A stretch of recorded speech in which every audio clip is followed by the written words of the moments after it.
Thanks for listening to Uncle Sam's Soccer Podcast, keeping you up to date with the latest in American soccer. And don't forget to subscribe.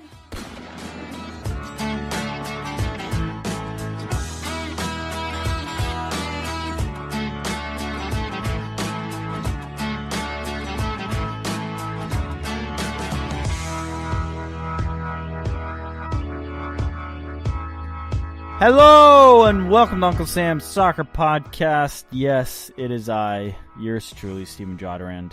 With me, Armakafi, Jake Watroba, and on today's episode, we're talking about Bruce Arena and the New England Revolution. But before we even get to that, make sure you follow us on the Twitter machine at Uncle Sam's Soccer Pod.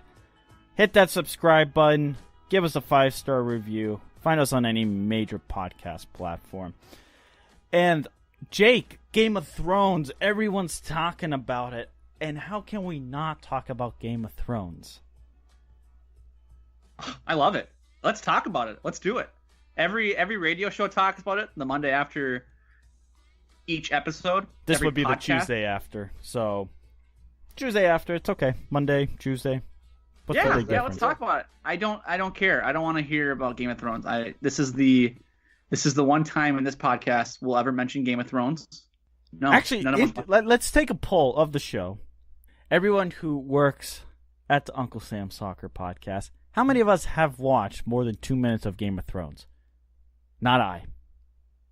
I honestly have not watched more than 2 seconds of Game of Thrones. I have not watched a single second. Jake?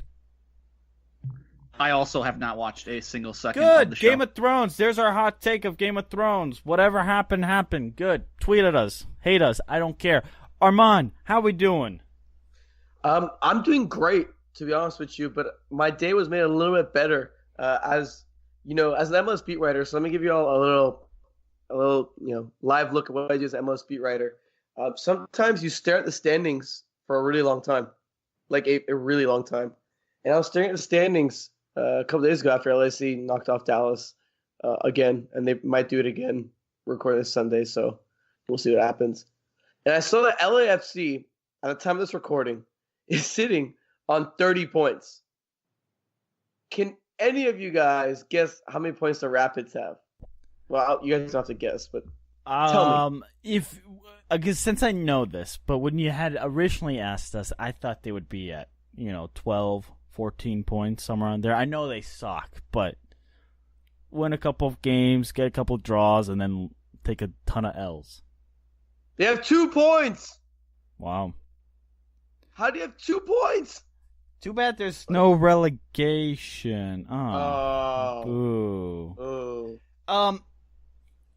2 points. I guess we can officially tag the show with Pro World for USA. I guess we could.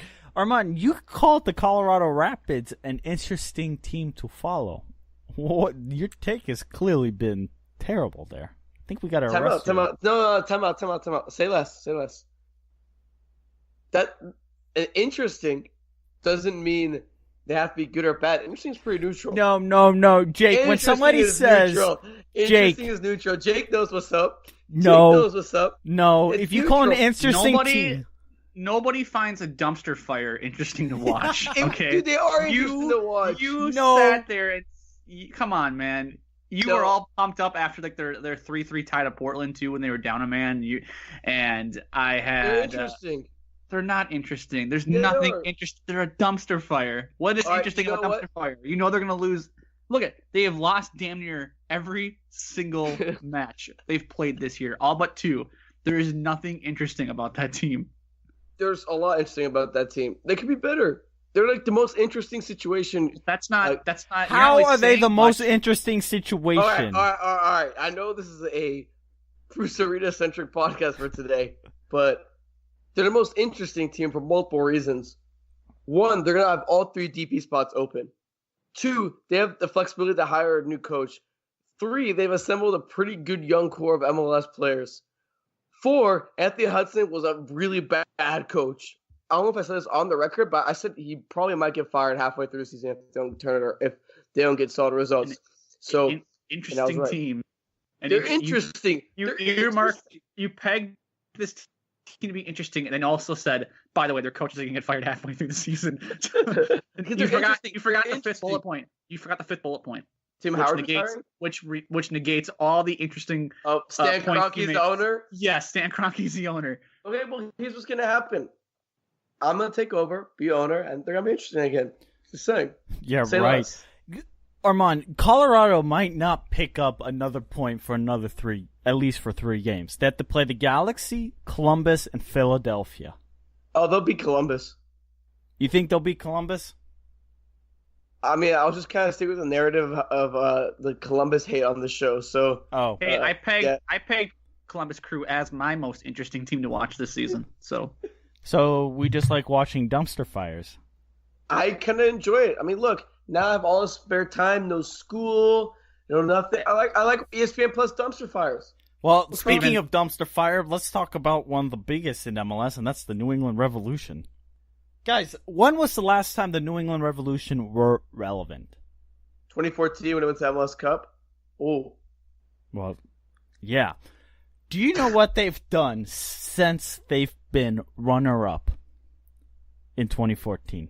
Have been a dumpster fire for 5 consecutive seasons. Yes. Hired Brad Friedel, who was you guys, shut up, whatever, of the season or something like that. Like, whatever that stupid award was. The FU award? The FU award. Oh, Brad Friedel, great hire over here. Yeah. Hey, they were, I don't know, 5th or 6th. What a great hire, Brad Friedel. Hey, at the time, it made sense. Oof. Put it in the context. Anyway, 2015, they finished 5th. They make it to the playoffs. 2016, 7th. 2017, 7th. 2018, 8th in the Eastern Conference. Fail. Now, the New England Revolution have not just finished runner-up once. They finished runner-up on 5 different occasions. 5 different occasions they could not win silverware. And in fact, they went from 05 to 07, 3 consecutive fails. They are probably the Buffalo Bills of MLS. So what does being the Buffalo Bills get you? Nothing. No. Yeah. No. You okay? No. You get 30 for 30. Well, no. You also have crazy tailgate parties before the game. That doesn't happen though. And we all know the Revs are having those. They're crowds of 9,000 people, right? Yeah. This franchise is worse than the Buffalo Bills. This is worse than the Buffalo Bills. Yeah. I'd rather the Buffalo Bills. Yeah. Well, there's that. But they made some interesting news by hiring Bruce Arena. And I want to focus on this hire because people in Boston, at least on the sports radio front, and I think this is a good way of measuring how an MLS team does in a specific market on whether or not the radio hosts are actually talking about it. And the station I listen to, 98.5, the Sports Hub, does not frequently talk about the Revolution. But when the news was announced that Bruce Arena would become part of the New England Revolution organization, multiple people said, 1, I know who this person is. 2, the name is worthy of speaking about it. So Bruce Arena has some sort of weight in the minds of U.S. sports fans. And 3, some of them actually question the hire based on Bruce Arena's failure in 2018, or failure to get the U.S. men's national team to the 2018 World Cup. Guys, this hire of Bruce Arena is fascinating, which leads us to the question of the day. Is this Bruce Arena's opportunity to salvage his legacy?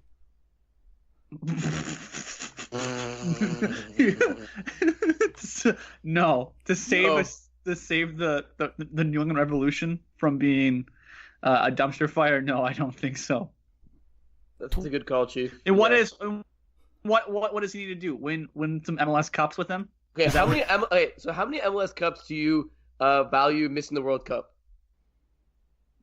Like 8? I mean, that's a good question. Listeners, tweet us, Unc Sam Soccer Pod. Question of the day: is this Bruce Arena's opportunity to save or salvage his legacy? I don't know, Armand. Bruce Arena is the only coach to win MLS Cup 5 times, 3 times with the Galaxy, twice with DC. Highest winning percentage in MLS. All-time playoff wins, So won the three times the Supporters Shield, third most times, and second all time in wins, 202 wins. My take, and this might surprise you guys, I actually really like the hire of Arena. Look, the 2018, I think I also said this in the show too. 2018 failure was a disaster. Whatever, he shouldn't be allowed to coach anything. I guess maybe allowed, shouldn't be considered to coach anything in the international realm. But MLS wise, dude, Bruce Arena's killed MLS. Bruce Arena is the guy for MLS. And if you want, someone who has a proven track record, who can show, hey, look, like I can establish an identity and get a team playing some way, somehow. Like, look, the Revolution just are looking like out of sorts. I just get them on the right path. And then, start looking at those DPs and stuff like that. But look, they don't have an identity right now. Their old coach basically said they have no pressure and they should have fans by their cars waiting to beat them up. Look, they need someone that has experience and can right the ship the right way. I think Arena, and you know what's scary? I'm getting flashbacks to when we're talking about Arena getting hired. I was saying almost the same exact thing for the men's national team. Jesus Christ, man. This guy like a damage control guy. You just got calling for damage control or something like that. Hey, Bruce, we need you real quick. Can you come fix up this crappy situation we have right now? My goodness. I like it, but I don't know what tangent I was going to right there, but I like it. I like the hire. You like the hire, but I do. But what specifically do you think Bruce Arena is going to change? The culture, the identity of that club. What culture and identity does the club have right now? As like a team under Brad Friedel. Nothing. Losing. There were losers. Nothing. Losing. And look, the East is weak.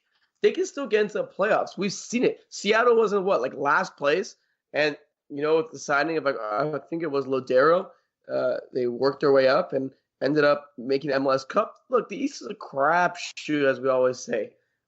Why can't Arena get them to the playoffs, maybe a 6-7 seed or something along those lines, and then you just go on from there? Like that I think that'd be a success, especially with how bad they've been recently. And he can kind of change up and help establish the reputation. Maybe Arena can be the guy to put the pressure on the Crafts and say, look, like, I'm a big name coach. Like, I don't want to play in this stupid turf field. Like, let's get going on the stadium. Let's push it. I know it might be a little bizarre to sound. Let's go push for new players. But Arena doesn't take crap. Arena could leave right now and be fine. He doesn't need this job. Do you really think he needs this job? As me and Jake said, it's not going to change his legacy. He missed the World Cup. The reason why he's doing it is because he wants to challenge. Yeah, but if he could take the New England Revolution from crap to an important franchise or important club, from crap to an important club in MLS, do you think that kind of coats the failure of 2018? No, because they're two separate things, right? I don't consider club and international the same thing, and I would consider coach's career something. He did well internationally. He also failed. Remember in 2002 he made it to the quarterfinals. In 2018 they missed the World Cup. I guess that failure kind of outdoes them making the quarterfinals. So I guess you could call his international coaching career a failure. But as an MLS coach, Bruce Arena has been amazing in MLS. And look, maybe you guys are shocked I'm speaking so highly of a guy that had led to a World Cup, led to us missing a World Cup.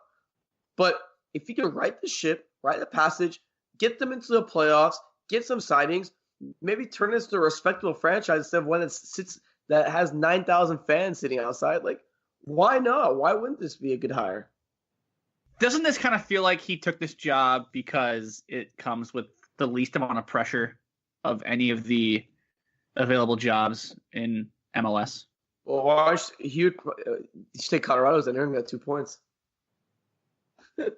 No, I get that. But isn't that what this feels like? That he just needs to get the Revolution back to just being competent again. Is this not the Crafts going out there going like, well, rather than spending money on a roster, let's just hire a big name coach and then smooth over the problems?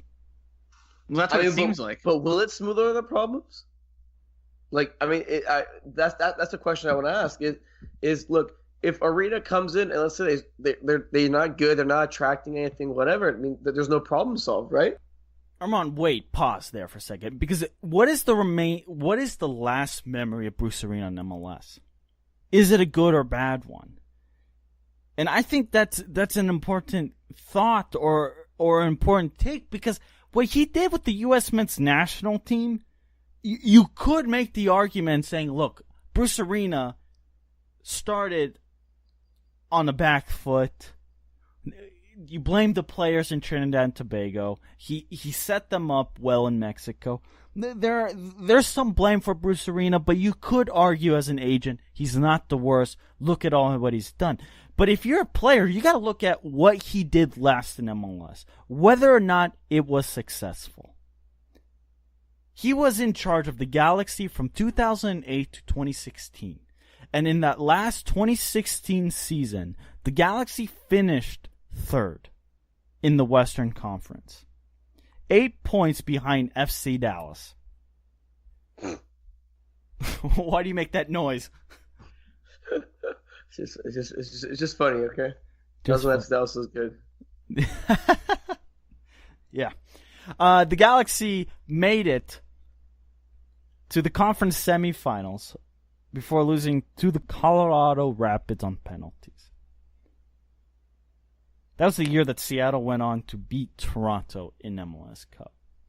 So Bruce Arena's legacy in MLS is not only successful, but the last part of his legacy, what people remember, what is most recent, is success. So how does this translate to an organization where the owners seem to treat the New England Revolution as nothing, as something they put their money in and they just look at it every 6 months to see how it's doing. And if it's not decreasing, they say, you know what? Not a bad investment. Think about it. 8% television growth in MLS in the span of a couple of years. Talked about that last couple of weeks. I am not too sure what Bruce Arena can do with the New England Revolution. Yeah, it's a great name. But unless there is actual ownership change in the organization, the New England Revolution will maybe go up in the standings a couple positions, because tactically Bruce Arena is somewhat aware of what's going to happen. But Jake, let me ask you, Bruce Arena, what do you think he's going to do with the New England Revolution, apart from there being change in the way the front office works with talent acquisition? I guess I would think he would make them competent. They're not going to have the budget that the LA Galaxy had when he was there. They're not going to go out and get the David Beckhams of the world or any kind of big name DP. I don't think. When have the Crafts demonstrated that they're willing to do that? So for me, it's hard for me to sit here and think that Bruce Arena, the pedigree he has within MLS, is just going to carry over to the New England Revolution, and all of a sudden they're going to start rattling off MLS Cup wins over the next couple of years. I don't see it. I think the goal here is this is also long term. This is a long term plan with Bruce Arena. This is not 1 or 2 years. This has to be 3 or 4 or 5 years. Okay, great. But even still, even if he has the long term. If he has a promise for he's going to be the guy long term at with the Revolution, I know, Armand knows, the Crafts aren't going to give him a big budget to play with. What about the report that appeared in NESN regarding there being some sort of, or actually it was Stay-Skull's reporting. Now I'm reading from the NESN article. I'm quoting Stay-Skull. But one of his sources told him, quote, architectural plans are near completion, and that the Revs would be ready to break ground on a stadium shortly after receiving approval should it come.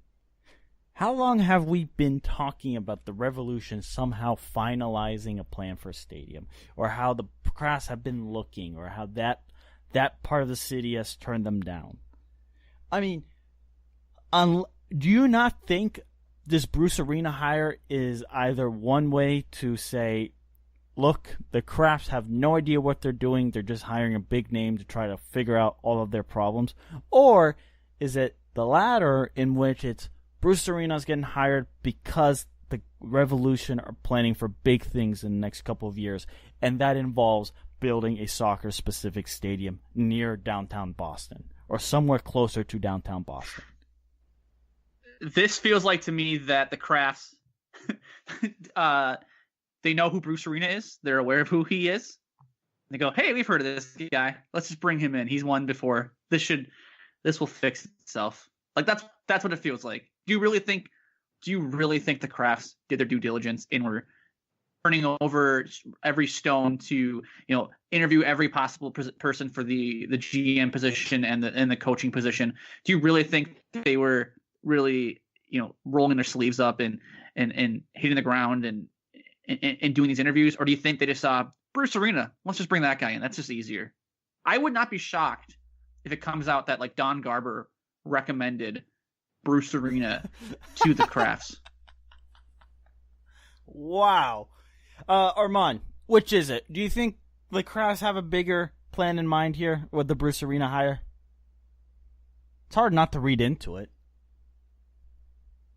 Look, honestly, do you guys think Arena would have accepted it if the Crafts were like, hey, look, we're going to give you like a limited budget, this, that? Do you think he would have accepted it and gotten out of like whatever the hell he was doing?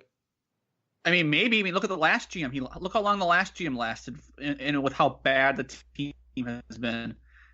I don't think there's so. No pressure. There's no pressure. Well, that's a fair point. I think Armand raises a great point. Would Bruce Arena hire if there were conditions, or does he have free range? And does Bruce Arena know something that is working or that is in the pipeline that might not come to fruition not necessarily this year, but maybe in 18 months' time they break ground on a new stadium?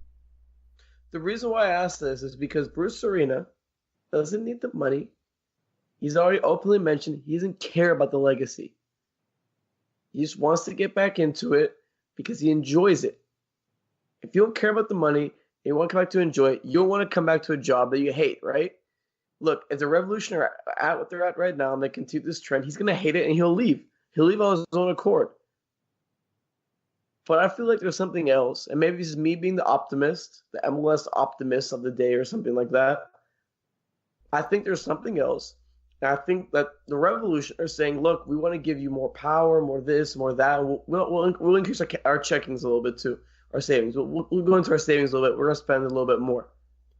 And I think everybody was like, well, look, like I get that. I get full reign. I can, and he said this on the Extra Time Radio with Andrew Wiebe. He was like, I'm open to giving up on the roles in the future. Maybe I'll be in the front office. Maybe I'll be just a coach or just a front office. It's a very interesting hire. I think it's more than the surface than many people think. And I think that either this is the next step in the Revolution going into MLS 3.0, or it's the next step to the Revolution going to MLS 1.0. Like, this is a franchise at crossroads right now because they don't have a stadium. Their drawing is trash. Their team is not good, not entertaining to watch. They're basically ignored in Boston, Stephen, but in the Boston area. They want to be a part of the little title thing that Steven always talks to us about, Jake. The Bruins, the Red Sox, the Celtics, the Pats. They want to be involved in that. How do you get involved in that? Get relevant. Start spending, and stop and increase the chickens with it. Let's play some entertaining football. Come on. What I'm saying is, why now? Why all of a sudden did the light bulb click for the Crafts that, hey, we got to spend money. Hey, we got to do this. Hey, we got to do that. Well, why if we're going conspiracy Ted here, maybe MLS has said we're looking at promotion relegation. The Crafts were like, crap, we can't have our team relegated. Okay, you really took it. Oh yeah, you really that was not what we're looking at. Now we can officially hashtag the show Pro L for USA. Congratulations, we hit that quota for podcast. Why now? Because I think MLS is entering an age where it's like, hey, look, like, what are we doing? And I think the Crafts are starting to notice. Look, you invest in things, but you want your investment to be terrible, man. 9,000 at a game, or 10, or 11, or 12. These are terrible numbers. Like, something has to change. And look, Jake, you raise a good point, but let's think about what the events have transpired, right? The fire getting out of Ridgeview, that was problem number one. What's problem number two? The revolution.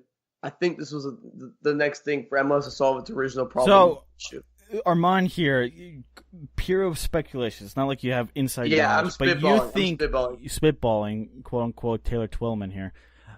You genuinely think there's speculating here. You really think this hire has to do with there's bigger plans ahead for the New England Revolution, and this is step one, and it might not. These bigger plans might not be tomorrow, but maybe in a year or 18 months' time. Now that we hear that the team wants to spend more money, and maybe there's that stadium plans that are actually drawn up. They buy the money, or they buy the lot.